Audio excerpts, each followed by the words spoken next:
শুনছি নাকি ফেসবুকে, ইউটিউবে, টিকটকে বলে একটা ভিডিওই খালি আসতেছে।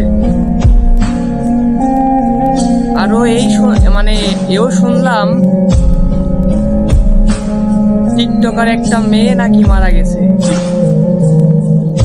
এখন সে বলে অনেক অশ্লীল ভিডিও ছাড়তো, অনেক খারাপ খারাপ ড্যান্স দিত, অনেক খারাপ খারাপ মানে পোস্ট ভিডিও ছাড়তো। এখন সে মারা গেছে বলে এখন তাদের গ্রামের লোক, এটা কোন জায়গায় মারা গেছে আমি সঠিক জানি না, তাদের গ্রামের লোক বলে এখন জানাজার মাটি দিতে দিচ্ছে না, মানে জানাজা করাবে ওইটাও করাচ্ছে না। এখন তাদের একটা কথাই, এই মেয়েটাকে আমরা মাটি দিতে দেবো না, কোনো আমাদের গ্রামে গোরস্থানে কোনো জায়গায় মাটি দিতে দেবো না। আমি একটা কথাই বলি, আমি আপনাদের পক্ষে সাপোর্ট করলাম ভাই, এইটা ঠিক আছে।